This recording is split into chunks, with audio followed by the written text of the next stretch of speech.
আসসালামু আলাইকুম। আপনারা সবাই কেমন আছেন? আর আমি ইউজুয়াল ঠান্ডা আসার আগে, শীত আসার আগেই বা শীত পড়ে গেছে সেই জন্য আমার ঠান্ডা। ইভেন আমার নাক টাক বন্ধ, চাটা খেয়েও কোনো লাভ হচ্ছে না। আর গিয়ে আমার এই ছোট্ট কুট্টু বুড়িটা আমাকে চাল বেছে দিচ্ছিল, আমাদের বাড়ির চাল তো।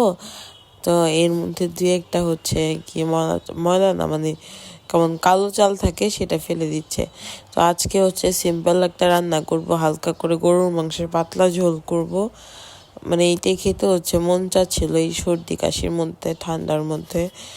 আর আমার হাজবেন্ড মানে কোরবানির মাংস কিছুদিন হয়ে গেল আর খেতে চায় না।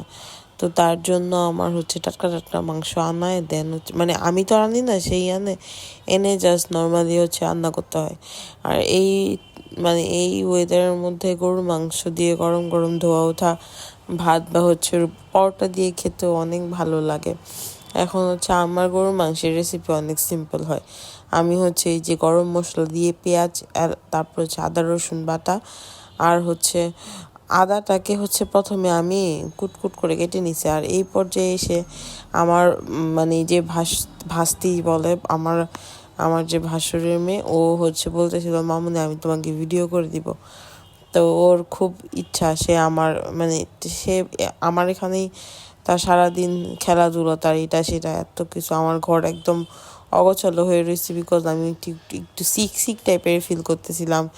মানে ঠান্ডা ঠান্ডা ভালো লাগে না আর কি, এখন এত ঠান্ডা ঠান্ডা আর ভালো লাগে না, ওয়েদারটা খুব ঠান্ডা ঠান্ডা। আর আমার কাছে গরুর মাংসের মধ্যে টমেটো না দিলে, দেশি টমেটো আসছে, একটু হালকা ট্যাঙ্গি একটা ফ্লেভার আসে, তো আমার কাছে সেটাই ভালো লাগে। তারপর আমি আবার একটু উপর থেকে আবার গরুর মশলা, যেগুলো হলুদের গুঁড়ো, ধনিয়া, জিরা, ভাজা জিরের গুঁড়ো, দেন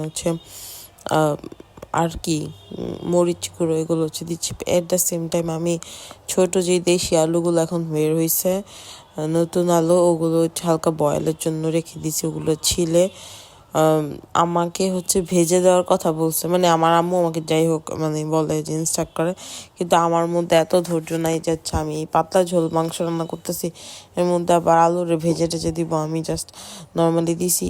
এইটা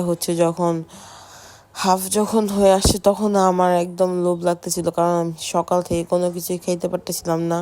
ঠান্ডা কাশি আর গলা ব্যথার জন্য কিছু ঢোক গিলতে পারতেছিলাম না, এমন একটা অবস্থা।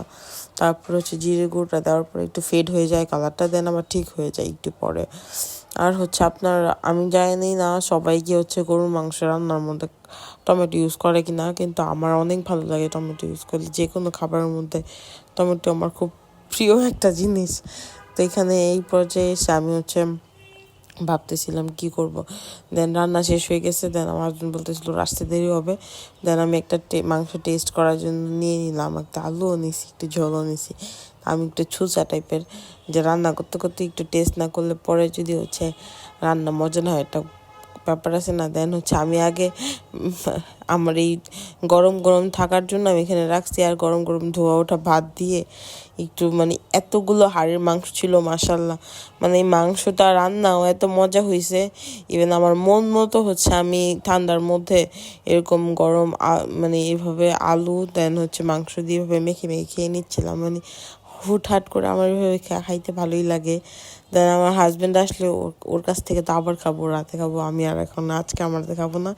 দেন চলে আসছে আমাদের কুট্টুবুড়ি, আবার ও বাসা চলে গেছিলো, আবার আসছে, এসে ও আমাদের বাসার সামনে জুতাগুলোকে ওইভাবে করে আর বলতেছে যদি জুতা এখান থেকে কীভাবে সরায় তাহলে নাকি তাকে সে থ্রেড দিতেছে আর কি, সে নাকি তার চাচ্চুর খবর বানাবে যদি জুতা সরায়। ওর চাচ্চু সেসব সোজা করে ওইটারে চাঁদের মতো বানায়, বলে আমি চাঁদের মতো বানাই। তারপর ওকে আমি টাইনা ধরে আবার রাখছি, বলছি দাঁড়াও তুমি একটু খাবার দেই, তুমি খাও।